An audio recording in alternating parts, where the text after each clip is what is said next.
to Afro-Centric series. Afro-Centric series mention nothing but culture, tradition, religion, lifestyles, you name it all. Nothing takes you closer to Africa than its own tradition.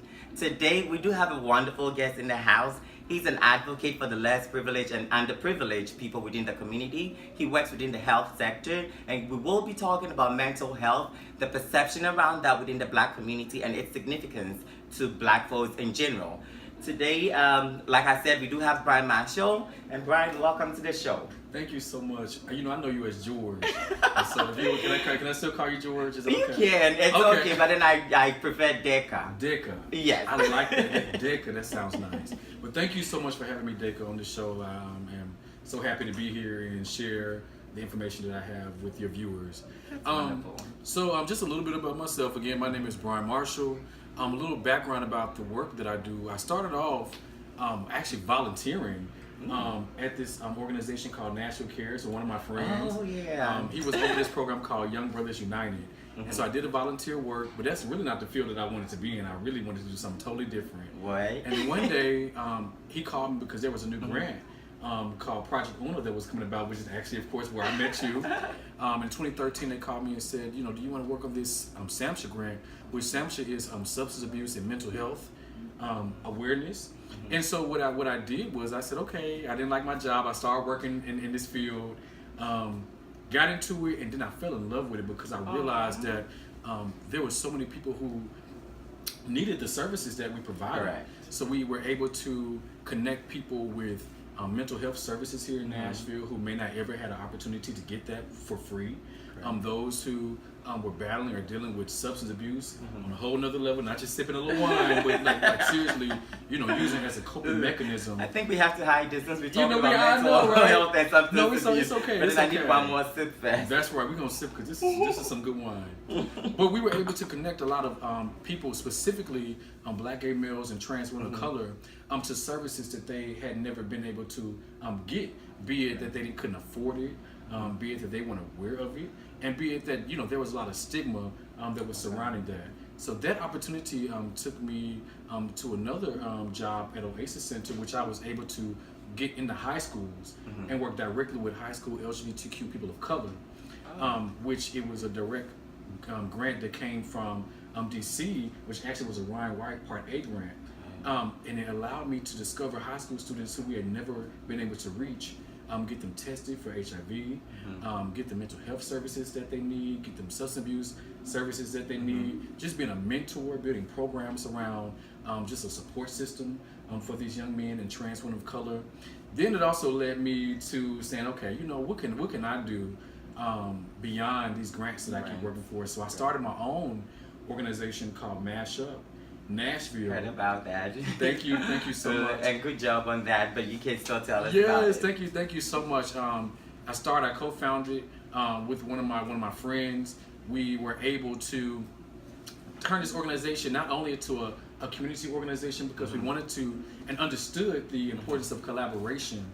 So we would meet once a month, talk about the different issues that impacted Black gay males and trans women of color. And then somehow it turned into a research organization where we partnered with Meharry Medical College, where I'm so excited because I believe when this video come out, we will be launching also our needs assessment tool. And this needs assessment tool that this needs assessment tool that we're gonna launch is gonna actually cover mental health as it relates to Black gay males and trans women of color right here in the Nashville area. You'll talk about an array of issues, but I'm so glad that we're moving beyond just talking about HIV, which I think is important for us to talk about, but there's so many other issues which I'm so glad when you reached out to me, you didn't reach out and say, Brian, can we talk about HIV, because everybody already talks about that. There's so many other factors that play into some of the health disparities that our people face. And so when you said let's talk about mental health, I was so excited, and I want you to invite me back after we release our needs assessment tool and we see what are people here in the community saying about their own mental health issues. So I won't just be talking, about the experience I've had with people that I work with, but I'll also be able to show you proven results that we have, put out into the community to say this is what the community is saying are the issues.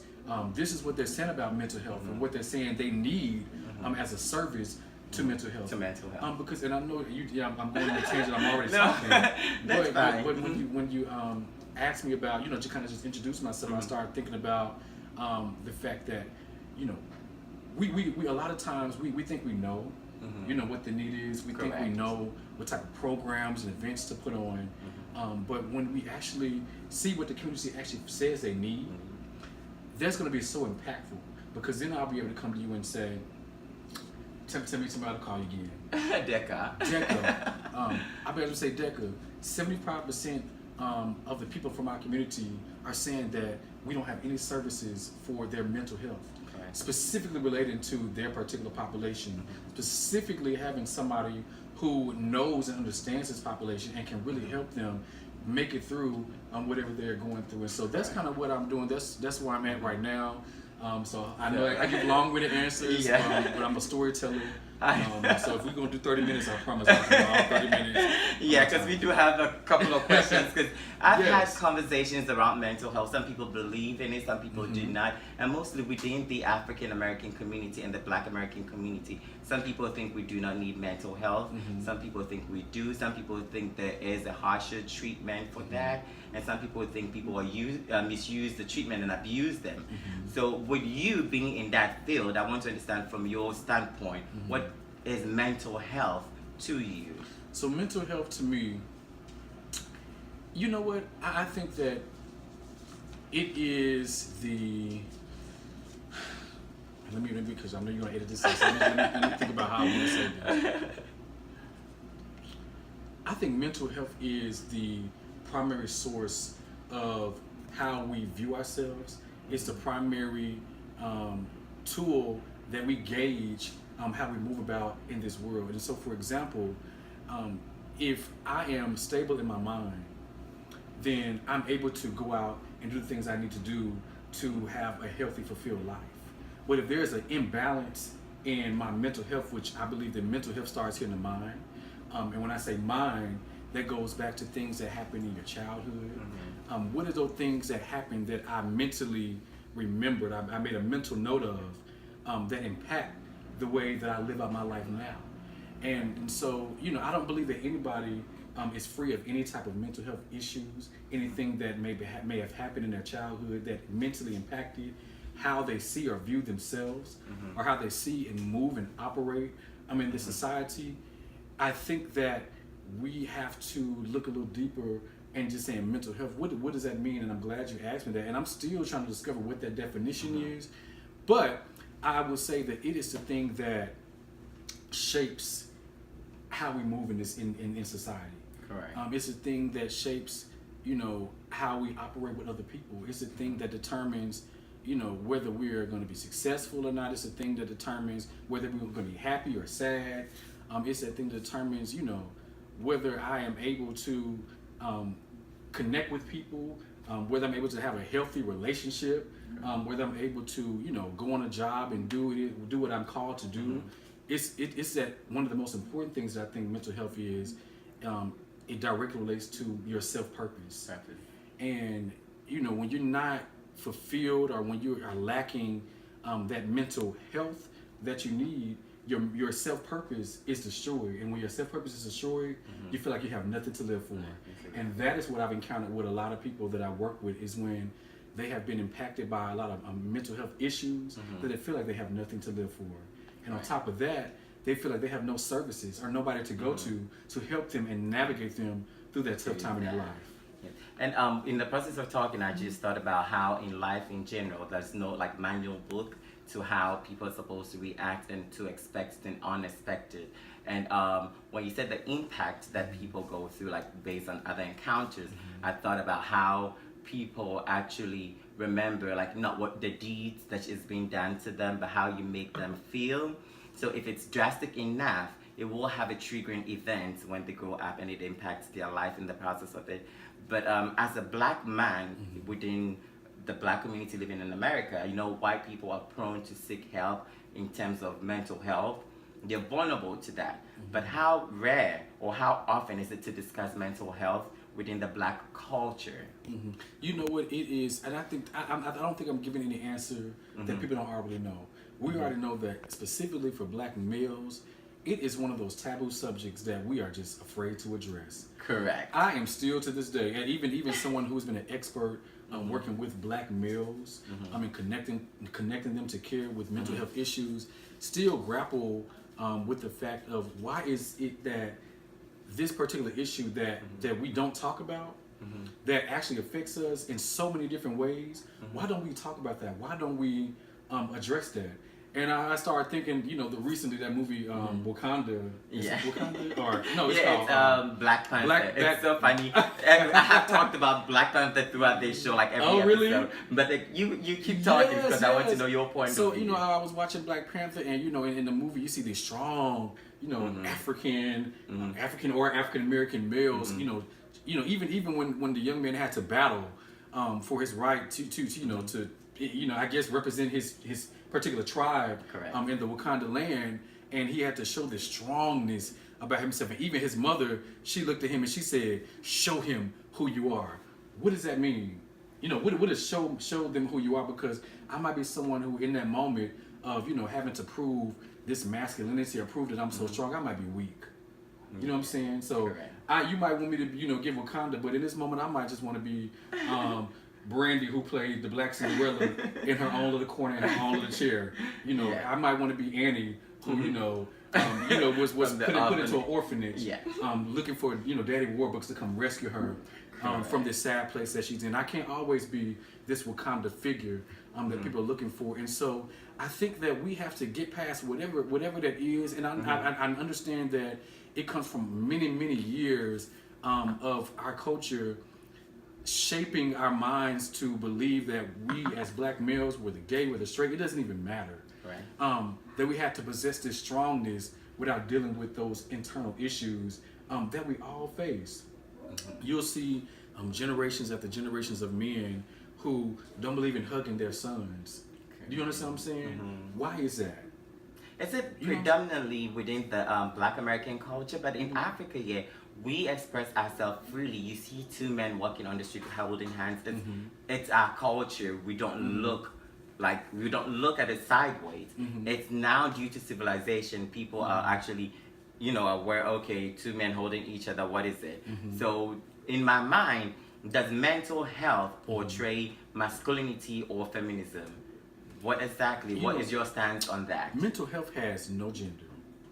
It has no gender, and I wish, and I have to look in the camera for this, I wish that people would not put a gender on mental health. And it's scary that we would continue to do that, because there are men who are sitting at home, who in the public, they are portraying that, I'm this massive figure, I'm taking care of my family, I'm out here doing what I got to do, I'm protecting my family, but they're hurt.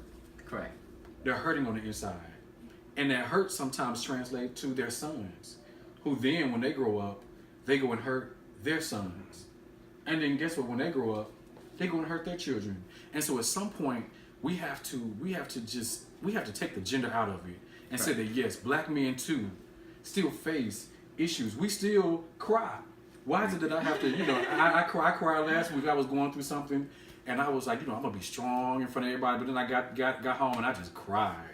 I put on my good gospel music, and I just cried, and I had to fix myself together, because I had a phone meeting that was a video conference with all these people, and I said, so let me fix myself up, because I don't want anybody to see me, looking like I'm saying, why? Even somebody who works in this field, even somebody who tries to help people overcome their issues, I still struggle with that. So there was a seed that was planted in me as a black man that said that I can't cry. You know what I'm saying? I even came to this show, I was like, man, he wanted me to come and talk about mental health, knowing that in my life I've dealt with depression. Knowing in my life that I have gone through some really dark moments. Even in recent times, I've gone through really dark moments. But because I'm this black man who has all these degrees, and I'm this black man that has my own organization, and I'm this black man that has helped all these people overcome their issues, that I have my own issues, and I have to, behind closed doors, deal with my own mental health issues, because I don't want people to know that I'm struggling as well. And I'm even working through that myself. Like I'm getting to the point where I don't care, and I realize that my story, the more that I tell my story to people, that it actually helps people, that they know that somebody even like me who helps so many other people, that I deal with my own stuff. Yeah. You understand what I'm saying? I actually relate to that because I did actually have a question here that I was going to ask that like has there been times that you in your life that you feel like talking to like a therapist or someone and it's society perception and all of that pulling you back or the ideology of the black culture of the black community pulling you back, but it kind of felt like you delve right there and hit on some nails there. And then you said you need to take care of yourself. Yes. And then it also made me think about self-care and the fine line between self-care and selfishness. So at what point do you think that conflicts with each other? And do you think you should pay attention to either whether you're being selfish or you're in the moment of having the self-care? Because what is within you is what you project. Sometimes some people are blessed to have the look of the look that actually says that, oh, I have it all together, I'm pretty, but if the inside is ugly, it projects on the outside. So it's not always about the inside. So what do you think about self-care and selfishness? You know what? I think that the one moment in your life that being selfish is accepted is when it comes to your self-care. Correct. And even I, in my own personal journey with friends and family members,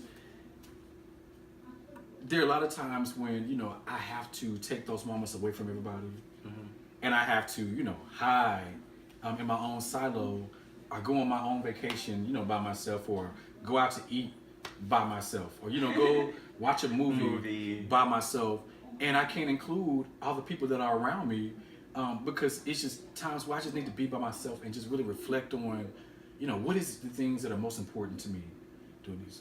No, you Oh, okay. keep going. I just need to take that moment to, not always be social and not always be out and about and mixing and mingling and feeling like I have to, be at this event because, I'm in this position, or, I have to go here because I feel obligated to be here. Sometimes I just need to be by myself, even with friends who I absolutely love, who may not understand, that, I can't hang out all the time. Correct. I can't go here and can go there. Sometimes I just need to just reflect and be in my own space where I can pray, meditate, sing my own song, whether it's on key or off key. I'm never on key, by the way. Drinking some wine at the house, not nobody, being up in my business, where I just, cry and talk to God and just, restore, myself. But, there's even times where,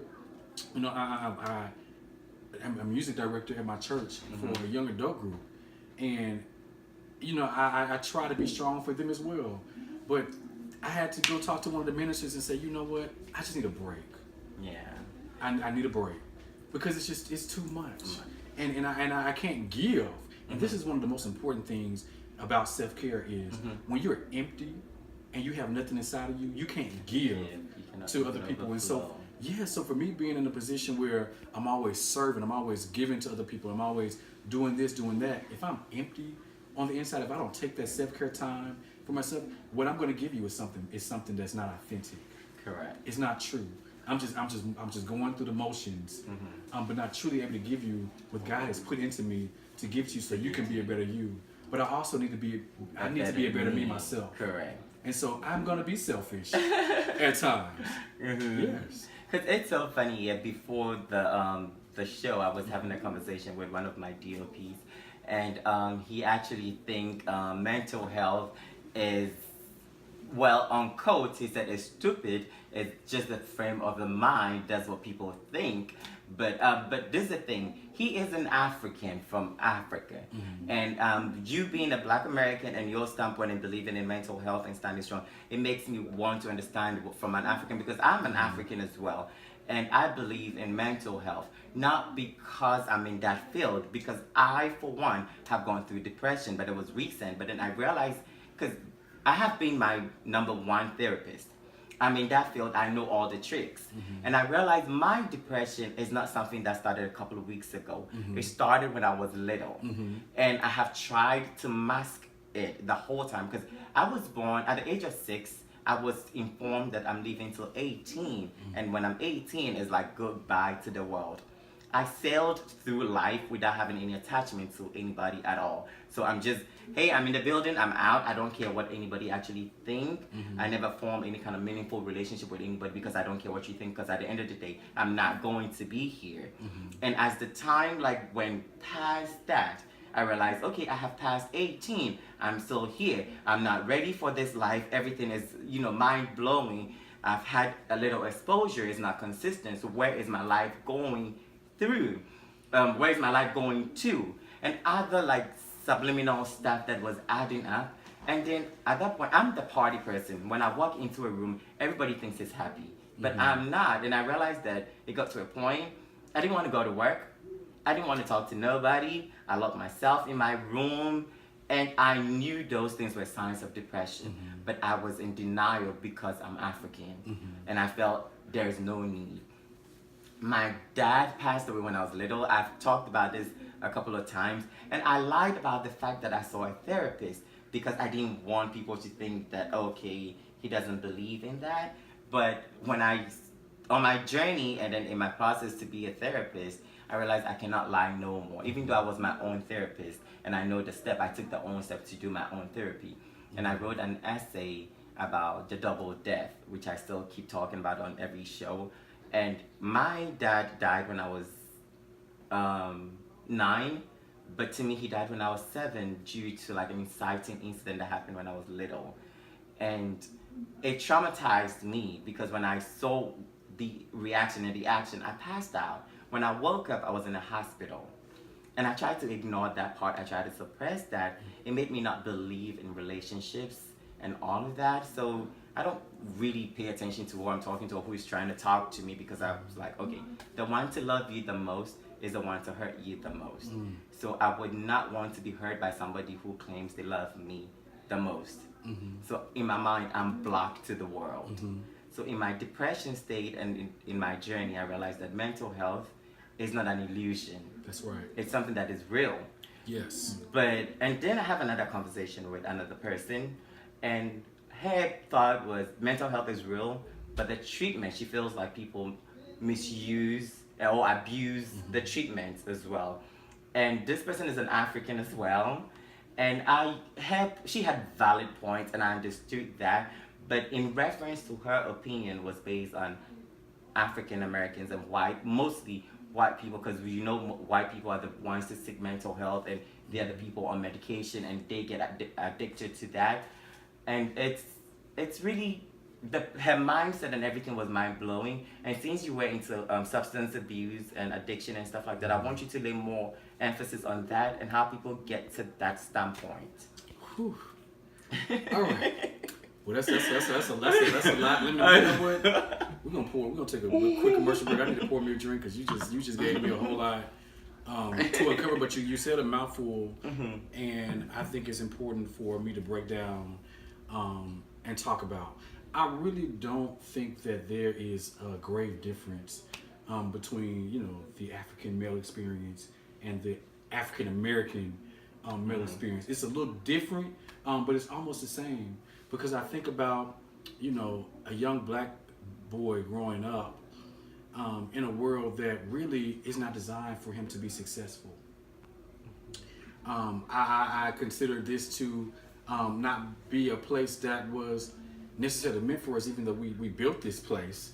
I don't believe that it was created for us to be successful and succeed. Even back to, slavery, which I think that even from the days of slavery, that still had a lasting impact. It planted a really bad seed on African American people to where we feel like that in this world we have to do so much and be this strong person to overcome all these different issues that we face, all the different oppression, the obstacles that we've had to overcome, and even still that anger from the things that happen. But even looking in today's time, when you see successful black men who are still not free from the fact that a police officer can shoot and kill us dead. Yeah, we can get pulled over and be shot dead and have all these degrees and all this success. It doesn't matter. those things still play a role, in how we move and how we operate. So I think that's one thing to mention, that I really don't think it's any different in our experience. They're just different scenarios. Whitney Houston says, same script, different cast, and different narratives, and different narratives. But then I think about a lot of the young people that I have worked with throughout the years, and I think about their experiences that maybe they didn't have a father that passed away, but they didn't have a father who was present in the home, and that played a role in them feeling like they weren't good enough, because I may see other people with their fathers and their mothers in the household. Where's my father? Why is my father not here taking care of me? He's not. He maybe not physically dead, but he's not physically in my life. Correct. And so he's dead to me because he did not help me matriculate through this life. And now I have all these questions, and now I'm getting in relationships to where I don't know how to be the man I'm supposed to be. Now I'm getting into relationships where I just accept anything because I'm hurt, because I never dealt with the fact that my father wasn't there. But then we never talk about the fact that that person's father may not have been there as well. Correct. And what issues did your father face to where those things trickle down to you?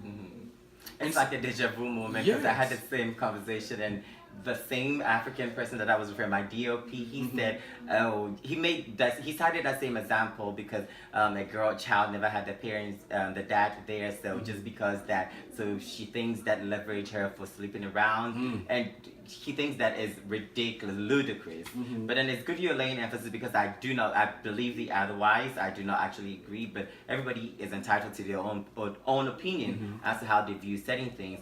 But mental health is really, really a subject to talk about within the Black community, because we're not letting ourselves to be vulnerable. That's right. And also, if you're not vulnerable, you cannot communicate your emotions. And that also creates high rates in divorce and relationship within the Black American community, because you're not vulnerable enough to express your feelings, to express what you want with the person. Therefore, there is a miscommunication. There's a class struggle between the exploiters and exploited, whereby somebody is mediocre to you, or somebody is superior or inferior to you. And it creates a lot of issues, because there is a block. No matter how hard or how much you love someone, if you cannot give them the assurance and the security they need, then there is no point. And that is part of the self-care, because you have to know yourself, and the other person have to know themselves. So if you, as you said, if you're not filled up, you cannot overflow. So if you're not overflowing for the person to actually get part of whatever you're overflowing, then it makes no sense. So let me just interject here, because there's something I thought about. I reflect a lot of times on my days working at Project Uno as a case manager. Yeah. And I didn't. There wasn't the field that I thought that I would be in. As I mentioned earlier, I thought I was going to be working as a news anchor. And so when I came into this field, I really. By the way, I saw you on TV. Oh my God! in my old life. Yeah, on News 2. Or what channel was that? Yes. I saw, in my old life. But I reflect a lot on those days when young men came to me, coming from all different kind of stories. I mean, I had young men who came to me who mothers sexually molested them. I had young men, and it's not just the fathers. There are a lot of mothers who play a big role in a lot of the mental health issues that young African American males face, because those mothers may not truly understand.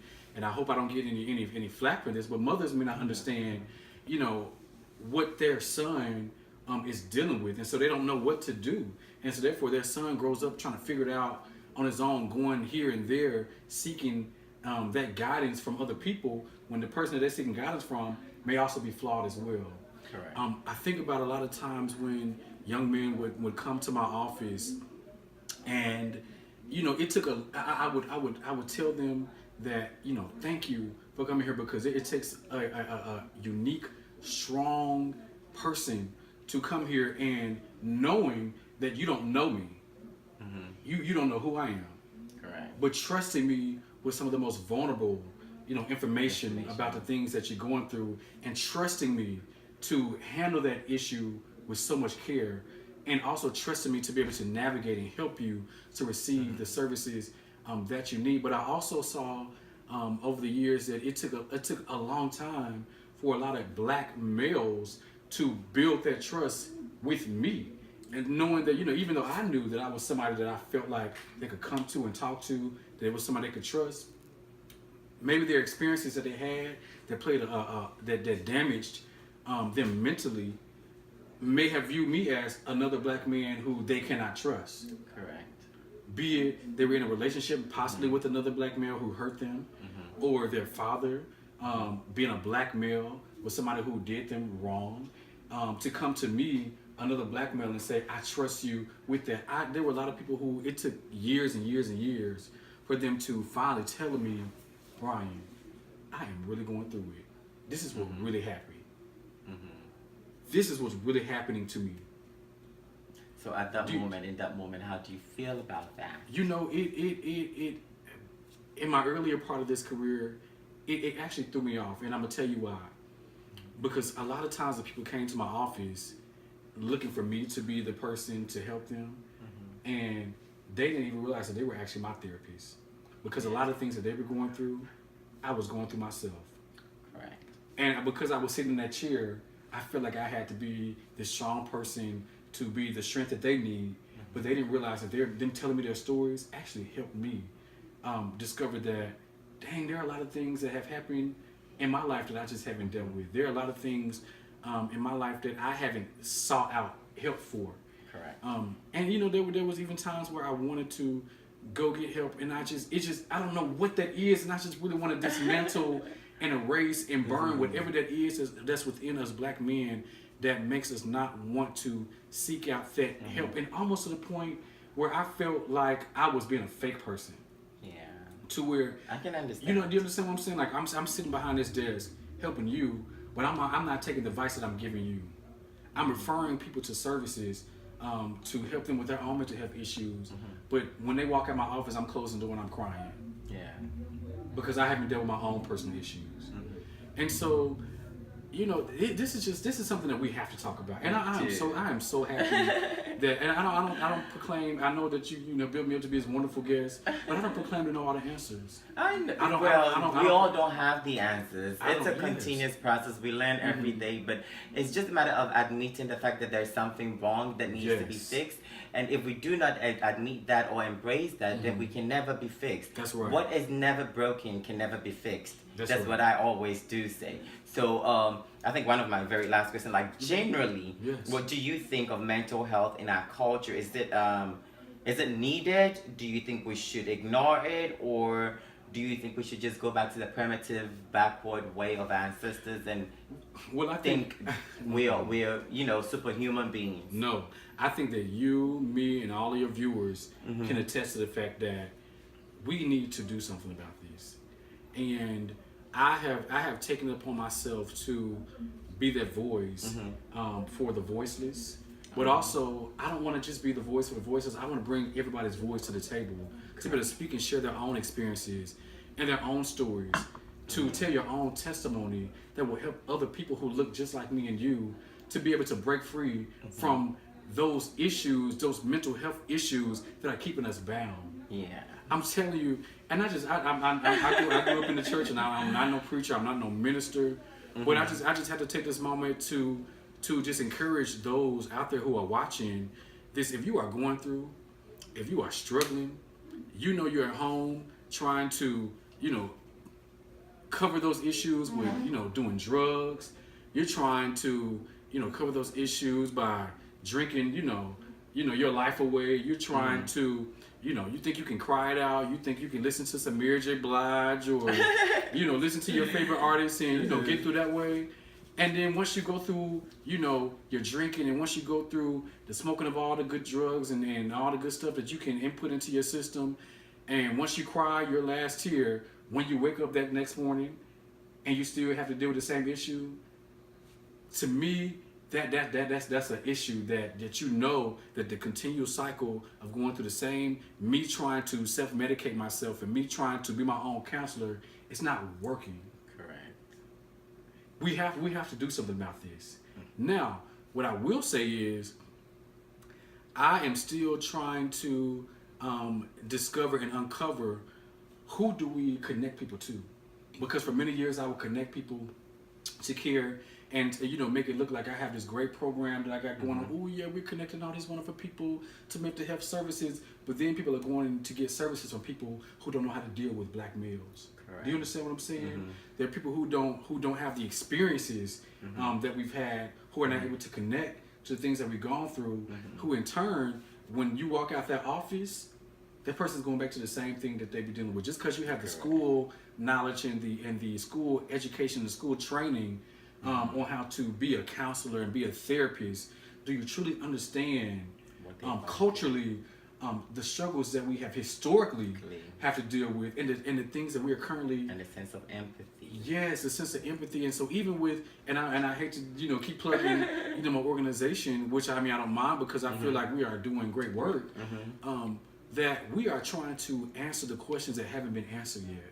Correct. And I am personally here in the Nashville area going to be building that list of individuals who are culturally trained to help black males deal with the different mental health issues that we have faced, knowing that you have gone through trainings, knowing that you are understanding historically the things that we have gone through, and that you can empathize with our experience and be able to give us the tools that we actually need to help us be what we need to do better. But I will say that the first steps, before you, even if you are not able to afford, because we haven't talked about being able to afford the cost, because I deal with a lot of people who can not afford to go get the mental health services that they provide. And so I am trying to start an initiative to where you can get these services for free.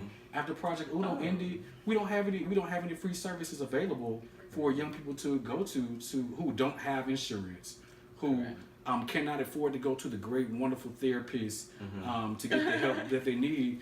Clinic? I'm even challenging those out there who watch this, who have the funds to donate monies to these services. Reach out to me, reach out to this young man here, and see how you can give your money to support people who are trying to do the great work to help those who are really struggling and going through mental health. If you're somebody who are looking to help people, help individuals, and you truly have a heart to serve, reach out to us and let us know how you can be of assistance. We need all the resources that we can get, because there are people who are committing suicide. There are people who are suffering in silence, and we don't need anybody else to feel like their life has no purpose. Every single person, now I'm preaching, everybody who is born on this earth has a purpose in this life.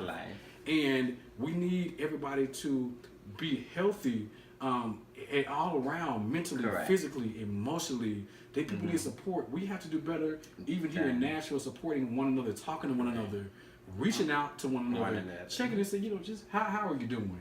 I need people to call me and ask me how am I doing, because there are days when I'm trying to help a lot of people, and when they don't know, and I'm home and I'm suffering myself. We just have to do better as a community, building a better community, helping one another, but also, building resources of individuals who we are telling other people in our community that these are the people who you can go to. These are the lists of resources that we know and deem to be trained, well, knowledgeable, to be able to help us get through this time. Aww. So it was so wonderful chatting with you. We'll have a whole hour program, because I'm passionate. Yeah, I'm passionate about this. I got that sense of feeling, and I will bring you back to the show, like you said, and then we will talk more on that. It was really nice having Brian Marshall on the show, and like he said, a simple hello can create an attention. A simple hug will touch a soul. So once again, this is Afro-Centric. If you have not yet subscribed to this page, subscribe, like, share, comment, any suggestions at all. If you need to reach out to Brian Marshall, you can reach him on... Yes, you can, and I'll tell you, you can follow my page either on Facebook or Instagram. It's Mashup Nashville. If you have any questions, please send us an email. You can do info@mashupnashville.org. Send us an email, send us a DM, and just let us know what are you needing help with, and I promise we will do anything we can. But can I do something? Can I just take guest privilege real quick? Okay, sure. I would like for us to show an example of the first step that I feel like people should do. When you see another person, another brother, don't be scared to do this. Can you let's Can we start off with, a hug? Yeah. You know what I'm saying? I Show know. people that, because let me tell you something. Even if you don't have a counselor, sometimes a hug that's filled with love means the world to somebody who is struggling and going through. And so I just wanted to show that example. For what we need. And if you're standing beside somebody right now, just go ahead and hug them. Just give them a hug. Okay. All right. I'm done. I know. There you go. Look at our audience members are looking at each other. I love it. Come on. You know what I'm saying? Look at this. Look at this. That's what I'm talking about. Yes. That's so warm. That's so wonderful.